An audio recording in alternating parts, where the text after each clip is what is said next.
America loves to talk about goals. Open any bookstore or scroll through social media, and you'll see names like Napoleon Hill telling you to think and grow rich, Vincent Peale promising the power of positive thinking, or Rhonda Byrne pushing The Secret, telling you that if you simply believe, the universe will deliver. These writers built empires by convincing Americans that setting goals and dreaming big was the golden ticket. But here's the raw truth. Goals without effort are just fantasy.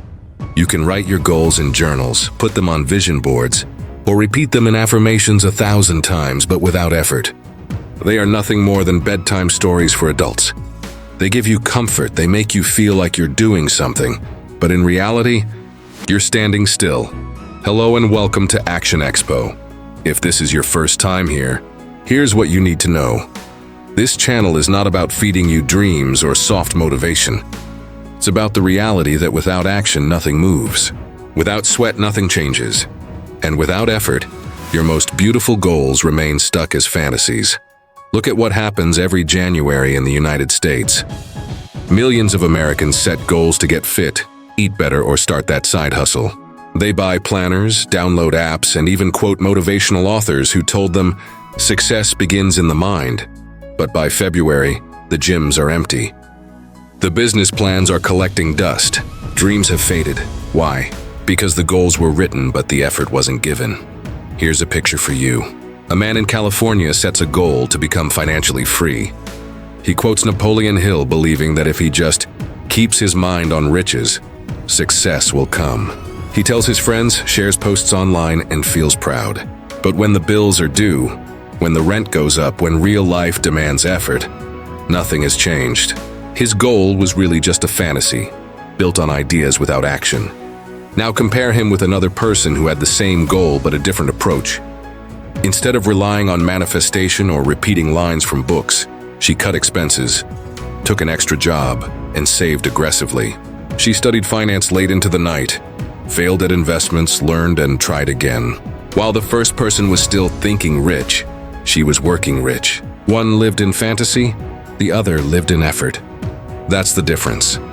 The writers who sold us the dream made it sound easy. Believe, visualize, and you'll receive. But the truth on the ground is harsher. Effort is the bridge between goals and reality. Without it, your dream board is just wallpaper. Your affirmations are just noise, and your goals are just fantasies you'll tell yourself again next year. Let's dig deeper. America has become addicted to the idea that goals themselves carry power. Motivational speakers and authors turned it into a billion-dollar industry. You hear Tony Robbins telling crowds that setting goals is the first step in turning the invisible into the visible. You hear Brian Tracy insisting that goals are the fuel in the furnace of achievement. And yes, those lines sound inspiring. They've filled stadiums and sold millions of books. But here's the catch. The fuel is worthless without the fire of effort. A furnace without heat is just cold steel, and a goal without grind is just empty words. That's why so many people feel stuck. They've been fed the message that clarity of goals is the key, when in reality, clarity is useless if you don't act on it. You can see this everywhere in the US. College graduates set goals to land dream jobs, but never put in the work to network, upskill, or adapt. Entrepreneurs set goals to launch startups, but never face the grind of building prototypes or dealing with rejection. Couples set financial goals, but never stick to the discipline of budgeting. And then, when those goals collapse, they blame bad luck, not lack of effort. Think about Dale Carnegie. His book, How to Win Friends and Influence People, taught millions how to shape their goals for influence and success. But what's often missed is that Carnegie's own success didn't come from theory. It came from decades of work. He failed as an actor, worked low-paying jobs, and struggled until he kept teaching and refining his methods. He didn't just set a goal to be influential. He worked relentlessly until his methods became undeniable.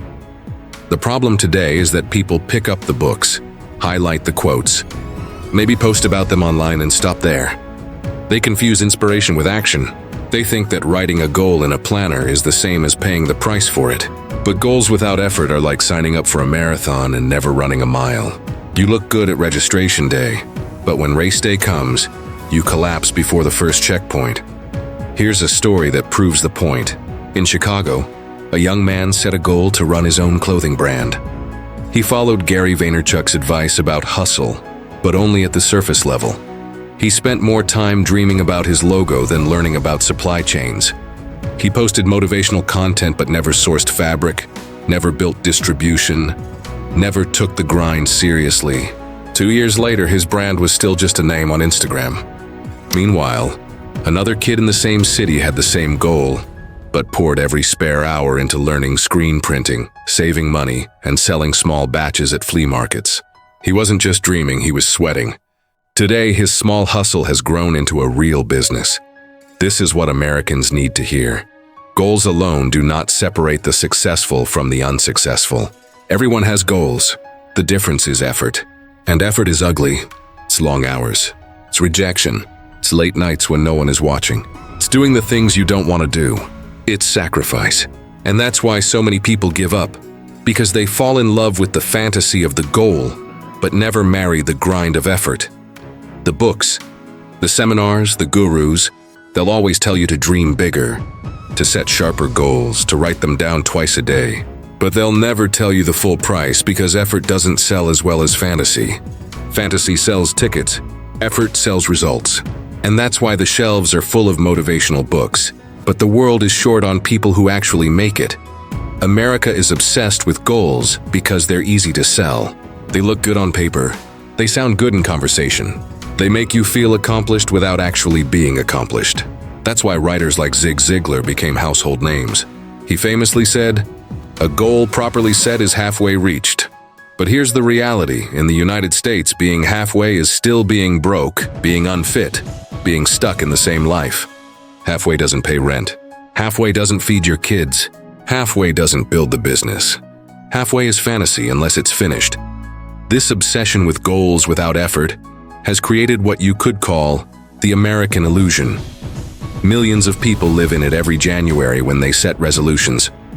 Millions more live in it every fall, when college students tell themselves they'll crush it after graduation. Corporate America feeds the illusion too, plastering mission statements and 5-year plans on their walls, as if words and goals could move markets by themselves. But it's the effort of workers, the grind of builders, the action of leaders that make the difference, not the slogans. Look at Rhonda Byrne's The Secret. She told millions to visualize and manifest goals into existence, and people ate it up. It was easier to believe in the law of attraction than to admit the hard truth. No law of the universe will bend for you if you don't first bend your back to work. Manifestation turned into a cultural escape hatch. People loved it because it allowed them to keep their fantasies alive without the discomfort of effort. But what happened to most of them? They kept visualizing, kept journaling, kept dreaming, while nothing in their lives actually changed. Here's another story. A woman in Florida set a goal to pay off her debt. She followed popular motivational advice, writing down affirmations like, "I am financially free." Every morning, she said it with conviction. But her spending never changed. Her habits never shifted. She kept buying, kept swiping, kept pretending that affirmations were effort. 2 years later, her debt was bigger. Her goal was still just a fantasy. Meanwhile, another man in Ohio set the same goal. He didn't write affirmations. He didn't wait for the universe. He sat down with his bills, cut his expenses, picked up extra shifts, and forced himself into uncomfortable discipline. It wasn't glamorous. No one clapped for him. He didn't post motivational quotes on Instagram. But month after month, his debt shrank. His goal wasn't a fantasy because he paid for it in effort. And that's the truth America doesn't want to hear. Goals are cheap. Dreams are everywhere. But effort is rare. And because effort is rare, results are rare. That's why the same people keep setting the same goals every year. That's why gyms see a surge in January and emptiness in March. That's why so many Americans say, "Someday I'll..." But someday never comes. Because someday is fantasy. Today is effort. Even James Clear, author of Atomic Habits, reminds us that you do not rise to the level of your goals. You fall to the level of your systems. And what are systems if not repeated effort? That's the key so many miss. They think goals are the answer, when the truth is that consistent, gritty, sometimes boring effort is the only thing that builds results. Here's the bottom line. Goals without effort are nothing. They are the pretty packaging on an empty box, the dream house built on quicksand, the American illusion that sells hope but delivers nothing. Writers like Napoleon Hill told us, whatever the mind can conceive and believe, it can achieve. That line is quoted everywhere in America. It's on posters, in classrooms, on Instagram captions. But here's what's missing. Belief without work is hollow. Conceiving and believing are cheap. Achieving is expensive. Achieving costs effort, and most people don't want to pay. That's why so many Americans live the same year on repeat. They set the same goals, dream the same dreams, and wait for life to magically change. But the hard truth is this: no book, no seminar, no visualization will save you if you refuse to work. The authors and speakers sold you half the story, because half the story sells. The full story, the grind, the sweat, the sleepless nights, the sacrifice, doesn't pack stadiums, but it's the only story that builds results. Think about your own life. How many goals have you set that are still sitting in your mind, untouched, gathering dust like books on a shelf? How many times have you said, "This year will be different," only to end the year exactly where you started? That's because you confused the fantasy of a goal with the reality of effort. You thought that writing it down or saying it out loud was enough. But life doesn't move for declarations. It only moves for dedication. Look at the history of this country. The American dream was not built on goals written in journals. It was built on effort. Immigrants who came here didn't survive on vision boards. They survived on labor, sacrifice, and relentless work. Builders, entrepreneurs, inventors, they all had goals. But what separated them from everyone else was their willingness to suffer through the effort. Edison didn't just have the goal of inventing the light bulb. He failed thousands of times before his work paid off. The Wright brothers didn't just dream of flight. They sweated in workshops, risked their lives, and worked through endless failures until the fantasy became reality. So here's your choice, and it's a brutal one. Are your goals just fantasies you keep to comfort yourself? Or are they destinations you're willing to bleed for? Because the world doesn't care about what you want. America doesn't reward intentions. It rewards effort. Let's make it plain. Goals are the map. Effort is the miles. Without miles, the map is worthless. Goals are the blueprint. Effort is the bricks. Without bricks, the blueprint is just paper.